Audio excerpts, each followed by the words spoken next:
I'm here with Mona Nancha, the director of Slum Bomber. Now, our fans had so many questions to ask you. They couldn't all gather in one cinema, but I know that if you run into them at other cinemas, they're going to keep on asking you the same ones. So the first one is, what inspired you to come up with Slum Bomber? What is the story that inspired Slum Bomber?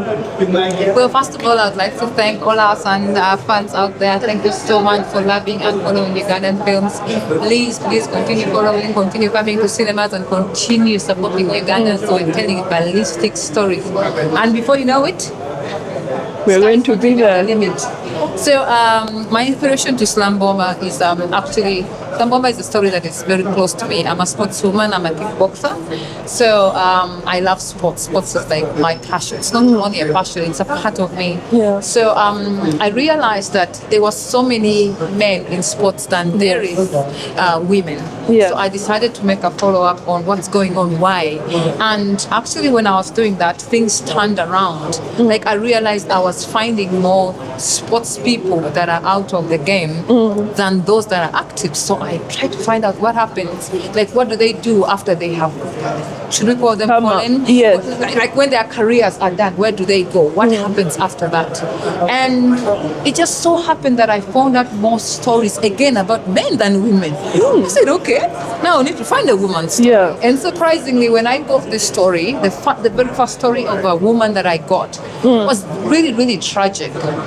I said, okay, yeah, it happens, that's life. So I continued to look for another story. And coincidentally, the second story that I got was close to the first story, which was also very tragic. Oh my God. The person whose story we are telling in Slum Bomber died. Yes. And she died like a few weeks after she had become a champion. Only that as filmmakers, when we found out that she died after becoming a champion, what story am I telling as a filmmaker? Yeah. So I decided to turn her story into a championship story, into an empowerment story, that regardless of what circumstances that you go through in life, you can still make it. Because challenges, circumstances, they're part of life. You're not going to get to go on a what is it called? Yes. It is always going to be challenging, regardless, even if you have the money or anything. So I felt like, as a woman, as a creator, as a creative, yes, like we can tell the stories. We can tell stories that empower us, that make us who we are, especially as women. There's so many things that we go through. Even I, as a person, I get to be empowered or inspired by just telling the story, just getting to know that I told a person's story that actually came to life. And every woman out there is going to be inspired, not only just a woman, every man, every mother, every father, because when you progress into the story, you see that actually the boyfriend was more supportive than even the coach. So it becomes really an inspiration even to me that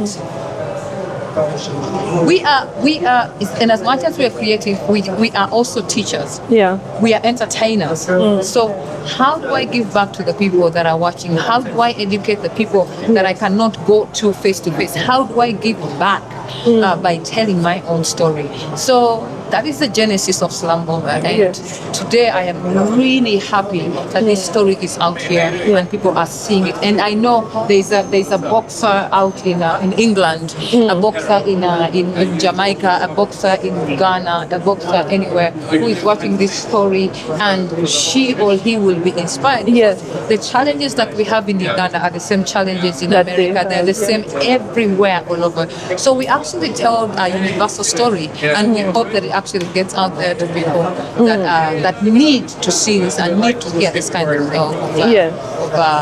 information. And it is well told. I've only watched the half of it, but I'm already clapping. Thank you. This is genuinely Ugandan, and I know that is what I'm going to tell people, and I love that it's not whitewashed. Now the people want to know, what were the challenges in making such a good picture? What were the challenges? Because you can't make such a good picture and not face any challenges. Yes, the challenges, I would say, there are no challenges. I was nice about it. It was smooth sailing. It was smooth sailing. We just kept flowing. But honestly, there are a lot of challenges, and sometimes personally I don't call them as challenges. I call them lessons. Like what were the lessons that I have to take from telling this story? Because every challenge that different productions have different challenges, and you find that in as much as they are different productions, they are the same challenges. Yes. So what lessons do we get to learn from telling that story, from going into the communities we went to? There were so many shortcomings that we had, but mainly, we have challenges of funding, where you have to go into places like, for example, Slum Bomber was shooting in Kampala and in Gulu, and you have to take a whole production, a whole unit from Kampala to Gulu, and you've got to stay in Gulu for over 20 days, and you are in communities of people who don't know nothing about film. People are like, did they come to grab our land? They're seeing drones and everything, and cameras and everything else. So there is that challenge of people are not really informed about film, and sometimes it becomes really a challenge to us filmmakers who go in these communities. So I think we really need to sensitize them more to learn that some people just can just film our things and we leave. But also the kind of time that we have to tell Slum Bomber, it's I think that we started doing this movie in 2024. Oh. Yes, I think 2024 around August, sometime, and up to this time, we've been still trying to make this film better and better and better, and post-production and everything else. And everything else needs money. Everything else needs money. So regardless of if you have the best actress, if you have the best actor, you still have to go through all the mumbo jumbo of having to take people away from their homes at certain times. If it rains, you have to shoot. If it is hot, you still have to shoot. So for me, the challenges, I would say, go back again. The lessons that I learned from telling a story like Slum Bomber. Because honestly, there is no story, there is no work, there is no career that you're going to do that will not be challenged. No. You will be challenged. Even just rain falling on a day where you're supposed to shoot a sunny thing is a challenge. It's a big challenge. You wake up in the morning. There was a time when we woke up in the morning and we shot a fight scene the previous night, and the main actress had lost her voice. Oh my God. We are supposed to be shooting. I said, I can't talk. What happened? What happened? Smoke. And what was the smoke? So we had to wait for like 6 hours, getting her medication, taking her to the hospital. You have a whole shoot of what you have to shoot. So we ended up having to shoot like half of the whole shoot, but because of something that's nature. You can't force her to speak when the voice is gone. So sometimes the challenges are not things that we foresee or things that we know of. They are the same. They are the things that are part of life. That we go to this location and we couldn't get it because there was a bar. And because of the bar, we couldn't record sound. So that's a challenge for a filmmaker, for any producer to get on set and they cannot shoot. That's a big. The cost implications of that. The cost. So the challenges for me, what I would like to share people out there, the challenges are always there, and they are not going to be the same every day. Every day you'll get a different kind of challenge. You will think that I've overcome this, and then another one will come. But it matters the end of family. What have you done after you've been challenged? What did you do when something didn't happen the way you expected it to happen? How did you go about it? How do you go about people fighting on set? How do you go about not having lunch? How do you go about people not being paid? How do you go about all these things? It is how you go about that whole thing that I think makes a good production, and at the end of the day, all the challenges and the forthcomings and the miscomings and the misfortunes and the miss everything and the miss whatever. They are not a story. They are just like, it rained that day. This day we didn't eat. This day I am still demanding money. Because at the end of the day, when you tell the story and people love it, that's the most rewarding thing. Yes, and I saw there are so many scenes that are shot authentically in Katwe. How was that shooting at the grassroots of the slum? How was it? Did you have any problems? Anyone like coming into like, oh, that's a smart thing, that's a drone? let me snatch it? Or was the community helpful, and did they embrace the project right from the get-go? Wow, first of all, we worked with the Katwe Combined. Ooh. Katwe Combined is a gym that trains boxers. I'm aware that they don't pay. People go there to train, and the coaches train them free. So it was a very beautiful place for us to work. And also because the a loyal story that we're telling Started there. Yeah. started right there. So first of all, me going into that place was a blessing because, as filmmakers, we say, oh, this place is very cinematic. It's Yeah, very beautiful. yeah. But this is this people's way of life. This is how they live. We have to shoot in places that was so ill. But for them, It was so good. it's their mobile Rolex and everything else. At first we're like, oh. But these people were so welcoming. Yeah. They welcomed us in the community. We were not afraid of losing a light, losing a lens or anything because they know the coach. Yes. The coach is a big time coach. He's big time in the community. He's helping people. He's helping boxers, sportsmen, and all that. So most of the people that are in this place have gone through his hands. Yeah. So they would say, Bantu pa coach Kamwe. They help us. They just- carry oh. things around, and some are like, I want to act. I want to play. I want to do this. Some of them just appeared in the film and they're like, where did he come from? So they really wanted to be a part of us. So besides the normal challenges that you get, these people were really welcoming. They were really supportive.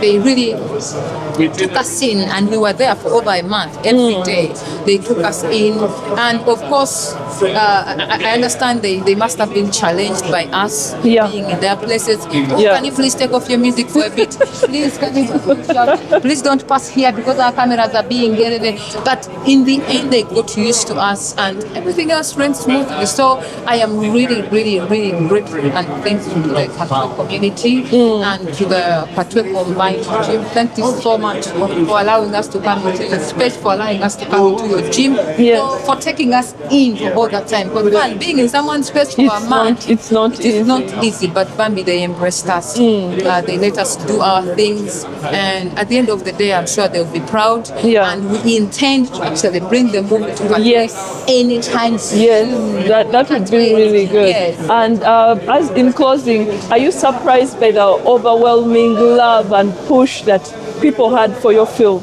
Because people would always ask, when we thought it was dropping last year, people would always ask, when is the film dropping? When is the film dropping? And then it's not dropping. But then now that it's here, like, are you overwhelmed by how much love people show this film?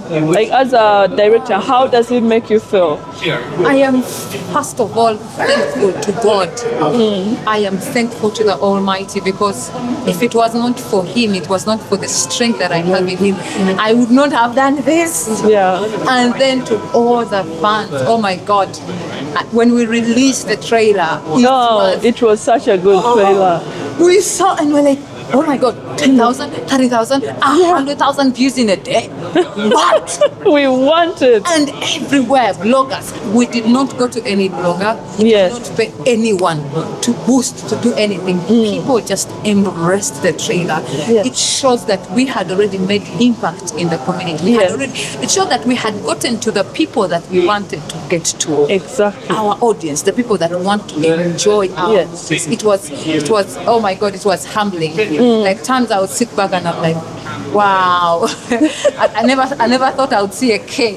We're looking for the M. The M is getting there. It's getting there. Please. Because from what we have seen, from what I have seen, all I have to tell people is that watch it. Watch it, and I love that it's authentically Ugandan. It is perfect. It's what Queen of Katwe should have been, that wasn't. And that is really big. Thank you so much. Thank you so much. And also the fact that we know what our fans are expecting from us. That is why we pledge to tell our stories authentically. Slum Bomber is in Acholi. Yes. it's in Uganda. Yes. And a little bit of English because our main actress comes from Acholi, so she can't speak Uganda. But we have people from Acholi that was speaking Uganda. So I would like to encourage our fans out there. Otuwagire, come watch our movies. We are getting better day by day. And it won't be in a night that we wake up and do a Mortal Kombat. Yes. But we are getting there. Like you said, you watched Building 62. Yes. It is something that Hakim, the director, did. He's the editor on this. I saw. Yeah. He's also a producer. He's also a producer, an associate producer. This has been a combination of many energies. I would say that I am the one standing here, but all those people need to be standing where? That they need to be here. What they're going through, but I was encouraged by the fact that we are telling an empowerment story, and these people that cast were empowering me because I would see how hard they were working. No one is giving up. I am like, I can't give up now because now if the DOP is running around with the camera, then what about me? If the assistant director, hi Linda, if she's like director, let us shoot before we eat. Why am I eating? You see, there is that resilience, there is that sacrifice that the crew and that cast put into the project that I was empowered as a person. Yeah. So we pledge to tell our stories authentically, truthfully, and organically. Yes. Yeah. Yes. But thank you so much for your time. Thank you for having us. We are going to spread this word. Like, I think from the moment I get home, I'm like, do not believe. Spread. Do not believe what people are going to tell you about the film. Get in, watch it for yourself. It is good, and I hope even after the film festival, it is showed elsewhere. I hope it is showed elsewhere. Yes, after the film festival, we have 2 more screens. That is on the 12th and the 13th. We shall communicate the cinemas where the film will be showing. But after we are done with that, we are going around Uganda, around the whole country. And how did you choose your cast? Because people like Rickman. Yeah. But also I like to commend Nafula Jacqueline. Yeah. Because by the way, the cast is pulling their weight. Even the supporting cast are pulling their weight. Like, the performances are stellar. The performances are really, really good. They're tight. The coach is pulling in. So how did you come up with this cast for this film? I think now you can ask me the question of the challenges. Casting was one of the most important challenge that I went through. Oh my God. But from the word go, I knew who I wanted. I chose Rickman because of his charm, because of his look. And he's a footballer. My character was a footballer. I was a follower. I was a follower slowly. But when I reached out to him now, it was even more warm because he embraced the story. He gave it 199.9999%. Yeah. Very good individual, very nice guy, very good to work with. I didn't get any challenges working with him. He's on time, he will communicate anything that he had to do. But for him, it was easy for me getting him. When I told him about the story, he said, yeah, let's meet. And he has been bringing people on board. Let's talk to this one, let's talk to this one. I can bring this. He has been so much involved in the film. And then Nafula was one of the very, very hard characters to get. We went to Gulu, we had auditions in Gulu, and we auditioned. We got all the other characters, like her mother, and her sister, and her brother. We could not get her. So as we were going back one of these days, we're like, okay, yeah, it's okay, we can come back another time. We are walking. One of the things you What the driver went? Who is that? Still like already there. That's my Julie. That. Oh my God, that's a story you need to tell. And then Mr. Wawi was stopped the car right away, and I jumped. I don't think I'd even stopped. I just jumped, and I ran after her. Then other people in the car, they were just running after me now. Where's our director going? Yes, but me, I was chasing someone, and when I reached her, have you ever acted? Are you a boxer? And good thing she is a boxer. I was like, yes, that is the first plus. Yeah. Wow. Have you ever acted? No, I don't know anything about acting. She was with her husband, and we spoke, and we asked her, please come for auditions tomorrow. We were not sure she was going to come back, but by the grace of God, she did. And we just tested her with our cameras. I was like, that is her. We just have to convince her to come to Kampala. And thankfully, she embraced it. She chose to be a part of this. She chose to learn. And when she came, we were in Kampala for about 3 months, rehearsing, training, and everything else before we started. She came and woo, if she can choose to take on acting as a career, I know, but she's going. Coach for coach. I went to every boxing gym in Uganda. I specifically wanted a coach. Yeah. Because they know the language, they know the niche, they know the movements, they know everything. I didn't want to train any actor. I wanted a coach. But I saw them, they were all nice, they are very good. But I'm like, You want a tough one. You wanted a tough one. But when you're like, And when I found Coach Katwe, I was a Kabubo. So like, We sat for like five minutes, and he's like, I've never done it, but I would like to try it. Yeah, and he has a very serious face. Thank you so and much. he That speaks one. so Oh seriously. my God. Oh His my performance carries the film. Thank you. It carries the film. Thank you. He came and nailed everything. Everything you were doing, I was like, well, have you been hiding? And then there's another guy, Solomon Osega. He's a boxer, but he never acted before. Yeah, Slaughter, is it that one? Yeah. He has never acted before, but you can see the zeal, the way he carries himself. I'm like, that is my sweater. But the good thing is for him, he came for audition. Yeah. And that day we auditioned about 200 people. I'm telling you, he's the only character that we chose that day. Out of 200. Over that was a lengthy process. Yes, he was the only one that we chose. And then Super, the coach, that is Musa Luswanda, he's also the writer of the film. Yeah. That is the character that we got last.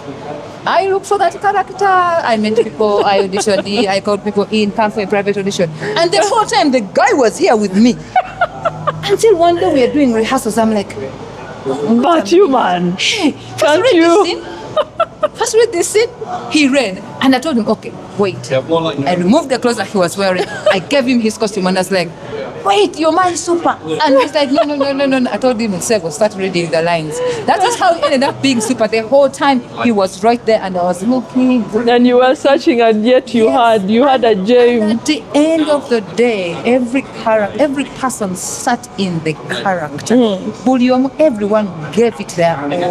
Gave it their all. You guys, I am telling you, watch out for these people. I know the sky is not even the limit for them, but the moon is. It's could be the moon. The space. The universe. Everything. The universe. They're very good. They've put up performances, and you can't even tell that it's the first time. All of they're them doing this. Besides, of course, me and Raymond Rashabi, we've done this before. A lot. And also the Minister of Sport. Yes, that's yes, him. Yes. Yes, we have done this a couple of times, but these guys, they were raw. And I'm saying they are still raw. They did such a good job. Call me Nzembalina. Now, we can't wait for you guys to watch Slum Bomber and tell us what you think of it, because us, it's a 10 out of 10. These are films that we need to watch to support the industry. Mona, thank you for having us. Thank you so much. Thank you. We need to hear that behind the scenes story in depth. After your role is done of promoting the film, you'll come to us, and people need to hear the behind the scenes. They need to. Please go and watch. When you watch, leave a comment. Leave a comment. Leave a comment, like the pages. Like the pages. Follow, because we are going for Slum Bomber. We have started. Thank you so much for supporting us, for loving us. Thank you so much to our partners, European Union. Thank you so much, Uganda Communications Commission, Cinema UG, Banange, Hacks Focus. Hello, my brother. Foreline. We have a lot of partners that came on board to make this a masterpiece. But Banange was is the crew. Yeah. We are Slum Bomber. I am overwhelmed. I don't have the right words to thank you. I don't have the right words to say what I want to say. Yeah. But God bless you. and let's continue doing films, let's continue wrapping films. Thank you so much for seeing this vision through with me. Thank you so much for allowing me to work with you. Yeah. Thank you for letting me direct you, and thank you so much for being a part of me, for being resilient, and for believing in me as a person. So thank you for the cast, to the cast, and to the crew, and to everyone who has been a part of this. All the people in Katwe, all the people in Lacho, in Gulu. Yeah. Thank you so much for the Gulu community. We are grateful, and we can never thank you enough for watching, for supporting, and for following us. Thank you for having me. No, thank I you look for your forward time. for the lengthy. Yes, we need to have a sit down. Yeah. Deb, I'm telling her, Cecil. Yes, we need to have a sit down. Thank you for so much. Ebanange. This is Titabale. Yes. Tell us about your outfit. My outfit. Tell us about your first, the West. Who's West? Where is East? There is no East. It is just West. It is just I need to start boxing. Thank you so much Thank for you for having having us, my dear.